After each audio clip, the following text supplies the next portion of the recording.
2 Samuel chapter 10. Sometime later, the king of the Ammonites died, and his son Hanun became king in his place. Then David said, "I'll show kindness to Hanun, son of Nahash, just as his father showed kindness to me." So David sent his emissaries to console Hanun concerning his father. However, when they arrived in the land of the Ammonites leaders said to Hanun their lord, "Just because David has sent men with condolences for you, do you really believe he's showing respect for your father? Instead, hasn't David sent his emissaries in order to scout out the city, spy on it, and demolish it?" So Hanun took David's emissaries, shaved off half their beards, cut their clothes in half at the hips, and sent them away. When this was reported to David, he sent someone to meet them since they were deeply humiliated. The king said, "Stay in Jericho until your beards grow back, then return." When the Ammonites realized they had become repulsive to David, they hired 20,000 foot soldiers from the Arameans of Beth Rehob and Zobah, 1,000 men from the king of Makkah, and 12,000 men from Tob. David heard about it and sent Joab and all the elite troops. The Ammonites marched out and lined up in battle formation at the entrance to the city gate where the Arameans of Zobah and Rehob and the men of Tob and Makkah were in the field by themselves. When Joab saw that the battle was set against him both in front and in the rear, he chose some of the picked men of Israel and arrayed them against the Arameans. The rest of the troops he put in the charge of his brother Abishai, and he arrayed them against the Ammonites. He said, "If the Arameans are too strong for me, then you shall help me. But if the Ammonites are too strong for you, then I will come and help you. Be strong, and let us be courageous for the sake of our people and for the cities of our God. And may the Lord do what seems good to him." So Joab and the people who were with him moved forward into battle against the Arameans, and they fled before him. When the Ammonites saw that the Arameans fled, they likewise fled before Abishai and entered the city. Then Joab returned from fighting against the Ammonites and came to Jerusalem. But when the Arameans saw that they had been defeated by Israel, they gathered themselves together. When David was told of this, he gathered all Israel, crossed the Jordan, and went to Helam. The Arameans formed their battle lines to meet David and fought against him. But they fled before Israel, and David killed 700 of the charioteers and 40,000 of their foot soldiers. He also struck down Shobach, the commander of their army, and he died there. When all the kings who were vassals of Hadadezer saw that they had been routed by Israel, they made peace with the Israelites and became subject to them. So the Arameans were afraid to help the Ammonites anymore. 2 Samuel chapter 11. In the spring, when kings march out to war, David sent Joab with his officers and all Israel. They destroyed the Ammonites and besieged Rabbah, but David remained in Jerusalem. One evening, David got up from his bed and strolled around on the roof of the palace. From the roof he saw a woman bathing, a very beautiful woman.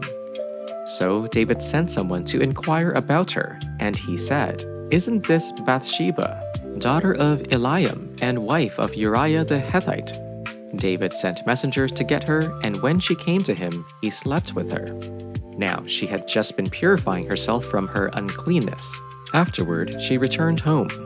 The woman conceived and sent word to inform David, "I am pregnant." David sent orders to Joab, "Send me Uriah the Hittite." So Joab sent Uriah to David. When Uriah came to him, David asked how Joab and the troops were doing and how the war was going. Then he said to Uriah, "Go down to your house and wash your feet." So Uriah left the palace, and a gift from the king followed him. But Uriah slept at the door of the palace with all his master's servants. He did not go down to his house. When it was reported to David, Uriah didn't go home. David questioned Uriah, "Haven't you just come from a journey? Why didn't you go home?" Uriah answered David, "The ark, Israel, and Judah are dwelling in tents, and my master Joab and his soldiers are camping in the open field. How can I enter my house to eat and drink and sleep with my wife? As surely as you live and by your life, I will not do this." Then David said to Uriah, "Remain here today also, and tomorrow I will send you back." So Uriah remained in Jerusalem that day. On the next day, David invited him to eat and drink in his presence and made him drunk. And in the evening he went out to lie on his couch with the servants of his lord, but he did not go down to his house. In the morning, David wrote a letter to Joab and sent it by the hand of Uriah. In the letter he wrote, "Set Uriah in the forefront of the hardest fighting, then draw back from him so that he may be struck down and die." As Joab kept watch over the city, he assigned Uriah to the place where he knew there were valiant warriors. The men of the city came out and fought with Joab, and some of the servants of David among the people fell. Uriah the Hittite was killed as well. Then Joab sent and told David all the news about the fighting, and he instructed the messenger, "When you have finished telling the king all the news about the fighting, if the king's anger rises and if he says to you, 'Why did you go so near the city to fight? Did you not know that they would shoot from the wall? Who killed Abimelech son of Jerubbaal? Did not a woman throw an upper millstone on him from the wall so that he died at Thebez? Why did you go so near the wall?' Then you shall say, 'Your servant Uriah the Hittite is dead too.'" The messenger set out, and when he arrived, he told David everything Joab had sent him to say.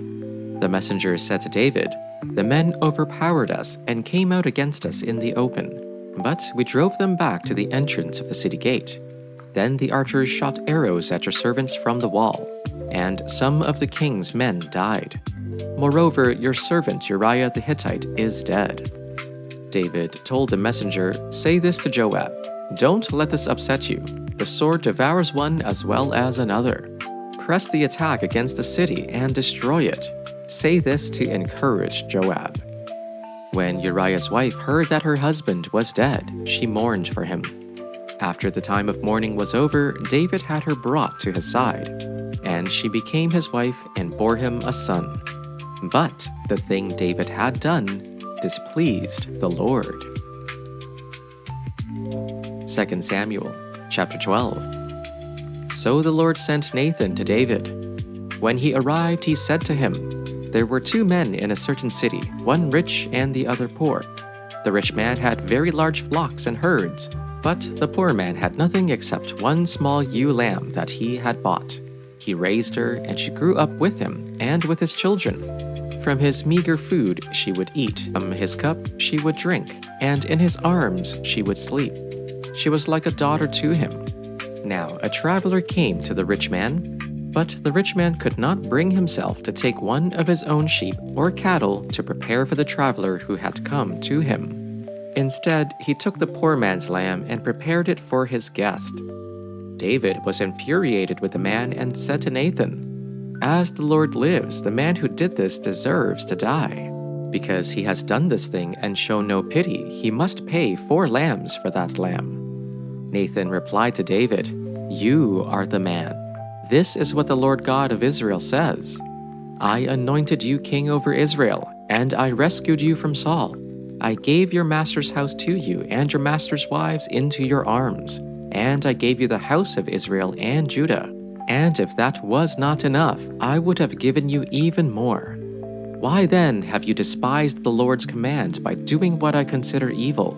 You struck down Uriah the Hittite with the sword and took his wife as your own wife. You murdered him with the Ammonite sword. Now, therefore, the sword will never leave your house because you despised me and took the wife of Uriah the Hittite to be your own wife. This is what the Lord says. I am going to bring disaster on you from your own family. I will take your wives and give them to another before your very eyes, and he will sleep with them in broad daylight. You acted in secret, but I will do this before all Israel and in broad daylight." David said to Nathan, "I have sinned against the Lord." Nathan said to David, "Now the Lord has put away your sin. You shall not die. Nevertheless, because by this deed you have utterly scorned the Lord, the child born to you shall die." Then Nathan went to his house. The Lord struck the child whom Uriah's wife bore to David, and it became very ill. David therefore pleaded with God for the child. David fasted and went in and lay all night on the ground. The elders of his house stood beside him, urging him to rise from the ground, but he would not, nor did he eat food with them. On the seventh day, the child died. And the servants of David were afraid to tell him that the child was dead, for they said, "While the child was still alive, we spoke to him, and he did not listen to us. How then can we tell him the child is dead? He may do himself some harm." But when David saw that his servants were whispering together, he perceived that the child was dead, and David said to his servants, "Is the child dead?" They said, "He is dead." Then David rose from the ground, washed, anointed himself, and changed his clothes. He went into the house of the Lord and worshipped. He then went to his own house, and when he asked, they set food before him, and he ate. Then his servants said to him, "What is this thing that you have done? You fasted and wept for the child while it was alive, but when the child died, you rose and ate food." He said, "While the child was still alive, I fasted and wept, for I said, 'Who knows? The Lord may be gracious to me, and the child may live.' But now he is dead. Why should I fast? Can I bring him back again? I shall go to him, but he will not return to me." Then David consoled his wife Bathsheba, and went to her and lay with her. And she bore a son, and he named him Solomon. The Lord loved him.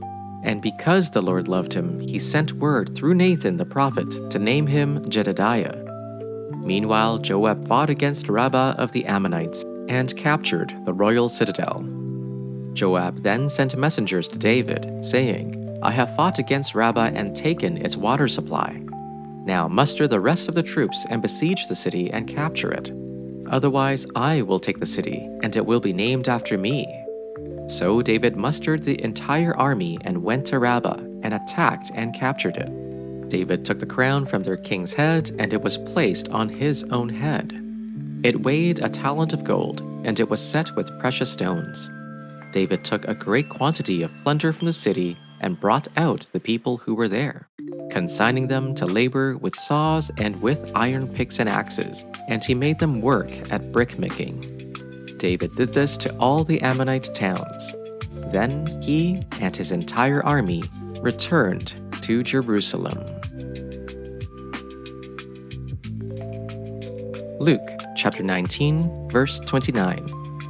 When he had come near Bethphage and Bethany, at the place called the Mount of Olives, he sent two of the disciples, saying, "Go into the village ahead of you, and as you enter it, you will find tied there a colt that has never been ridden. Untie it and bring it here. If anyone asks you, 'Why are you untying it?' just say this, 'The Lord needs it.'" So those who were sent departed and found it as he had told them. As they were untying the colt, its owners asked them, "Why are you untying the colt?" They said, "The Lord needs it." Then they brought it to Jesus, and after throwing their cloaks on the colt, they set Jesus on it. As he rode along, people kept spreading their cloaks on the road. Now, as he was approaching the path down from the Mount of Olives, the whole multitude of the disciples began to praise God joyfully with a loud voice for all the deeds of power that they had seen, saying, "Blessed is the King who comes in the name of the Lord. Peace in heaven and glory in the highest heaven." Some of the Pharisees in the crowd said to Jesus, "Teacher, rebuke your disciples." "I tell you," he replied, "if they keep quiet, the stones will cry out." As he approached Jerusalem and saw the city, he wept over it and said, "If you, even you, had only known on this day what would bring you peace, but now it is hidden from your eyes. The days will come upon you when your enemies will build an embankment against you and encircle you and hem you in on every side. They will dash you to the ground, you and the children within your walls. They will not leave one stone on another because you did not recognize the time of God's coming to you." When Jesus entered the temple courts, he began to drive out those who were selling. "It is written," he said to them, "My house will be a house of prayer, but you have made it a den of robbers." Every day he was teaching at the temple. But the chief priests, the teachers of the law, and the leaders among the people were trying to kill him. Yet They could not find any way to do it because all the people hung on his words.